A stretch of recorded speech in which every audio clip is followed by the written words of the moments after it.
39 మంది TGSP కానిస్టేబుళ్ల suspension పై పోలీసులు మండిపడుతున్నారు. సస్పెన్షన్ ఎత్తివేసి ఏక్ పోలీసు విధానం అమలు చేయాలని నల్లగొండ జిల్లాలోని 12వ బెటాలియన్లో కానిస్టేబుళ్లు ఆందోళన చేస్తున్నారు. కమాండెంట్ బెటాలియన్ గేట్లకు తాళం వేయడంతో లోపలే కానిస్టేబుల్స్ ధర్నా చేస్తున్నారు.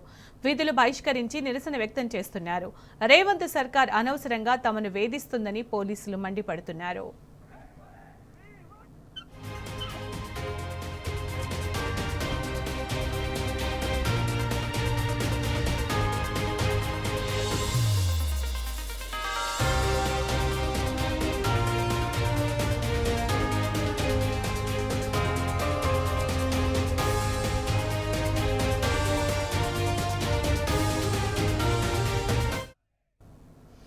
ఇక 39 మంది టీజీఎస్పీ కానిస్టేబుళ్ల సస్పెన్షన్ పై పోలీసులు మండిపడుతున్నారు. సస్పెన్షన్ ఎత్తివేసి ఏక్ పోలీసు విధానం అమలు చేయాలని నల్గొండ జిల్లాలోని 12వ బెటాలియన్లో కానిస్టేబుళ్లు ఆందోళన చేస్తున్నారు. దీనికి సంబంధించిన పూర్తి సమాచారం మా ప్రతినిధి రాము అందిస్తారు. రాము, అక్కడ సిచ్యుయేషన్ ఎలా ఉంది?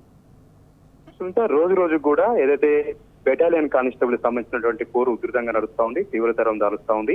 ఈ రోజు తెల్లవారుజాము నుంచి కూడా నల్గొండ పక్కన ఉన్నటువంటి 12th బెటాలియన్ లో ఆ కానిస్టేబుల్స్ అందరూ కూడా ఆ గేట్ కు తాళం వేసి, కమాండెంట్ రూమ్ కు కూడా తాళం వేసి నిరసన కార్యక్రమాలు చేస్తా ఉన్నారు.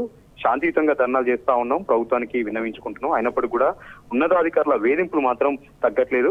నిన్న కూడా 12th బెటాలియన్ లో 5 కానిస్టేబుల్లను సస్పెండ్ చేశారు. ఆ కారణంగా వారు ధర్నాలు కూడా పాల్గొనలేదు. కానీ వాళ్ళ పేర్లను నమోదు చేసి వాళ్ళని సస్పెండ్ చేసి బెటాలియన్ నుంచి ఇతర బెటాలియన్ కి బదిలీ చేసేందుకు కూడా కసరత్తు జరుగుతుందని కూడా వాళ్ళు వాపోతా ఉన్నారు.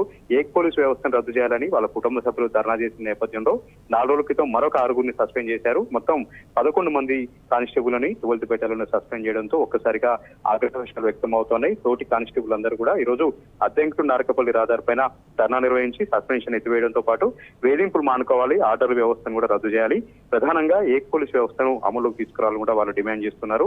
ఎన్నికల హామీలో భాగంగా రేవంత్ రెడ్డి స్వయాన చెప్పారు, తమిళనాడు, కర్ణాటక రాష్ట్రాల్లో మాదిరిగా తెలంగాణలో కూడా ఏక్ పోలీస్ వ్యవస్థను తీసుకొస్తాను. AR constables, traffic constables, civil constables, ఈ టీజీఎస్పీ సంబంధించినటువంటి కానిస్టేబుల్స్ వేరువేరుగా కాకుండా అందరినీ ఒకే తాటిపైకి తీసుకొచ్చి అందరికీ ఒకే రకమైనటువంటి బెనిఫిట్స్ ఇవ్వడంతో పాటు వారానికి ఒక రోజు సెలవు, అదేవిధంగా వాళ్ళకి డ్యూటీల విషయంలో కూడా ఎలాంటి వేధింపులు లేకుండా చేస్తామని హామీ ఇచ్చారు. ఇచ్చినటువంటి హామీని అడుగుతా ఉన్నాం. ఏక్ పోలీస్ వ్యవస్థను తీసుకొస్తే తమంతా కూడా కుటుంబ సభ్యులతో వారానికి ఒకసారి గడపడానికి ఉంటుంది. కానీ ఇప్పుడున్నటువంటి ఆర్డర్ల వ్యవస్థ కారణంగా టీజీఎస్పీ సంబంధించినటువంటి కానిస్టేబుల్ అయితే నెలకు 1 రోజు 2 రోజులు మాత్రమే ఇంటి దగ్గర ఉంటున్నారు. ఆ మిగతా రోజులు మొత్తం కూడా వాళ్ళతో వెట్టి చాకరీ చేయిస్తా ఉన్నారు. విధుల పేరుతో అక్కడ ఉన్నటువంటి వెట్టి చాకరీ చేయిస్తా ఉన్నారు, వాళ్ళు వాపోతా ఉన్నారు. ప్రధానంగా 12th బెటాలియన్ లో అయితే దాదాపు 35 ఎకరాలు ఉంటుంది. ఆ 35 ఎకరాల స్థలంలో చెట్లు పెంచుతా ఉన్నారు, కూరగాయలు పెంచుతా ఉన్నారు, పండ్ల తోటలు పెంచుతా ఉన్నారు. తమను పొద్దున్న లేస్తే ఆ పంట పొలాల్లో కూలీలుగా మామూలు మారుస్తా ఉన్నారు. మట్టెత్తిపోయడం, ట్రాక్టర్లు తోవడం, అదేవిధంగా కూరగాయలు తెంపడం లాంటి ఈ కూలి పనులు చేయిస్తున్నారని కూడా ప్రతి ఒక్క కానిస్టేబుల్ అక్కడ వాపోతున్నటువంటి పరిస్థితి కూడా కనిపిస్తా ఉంది.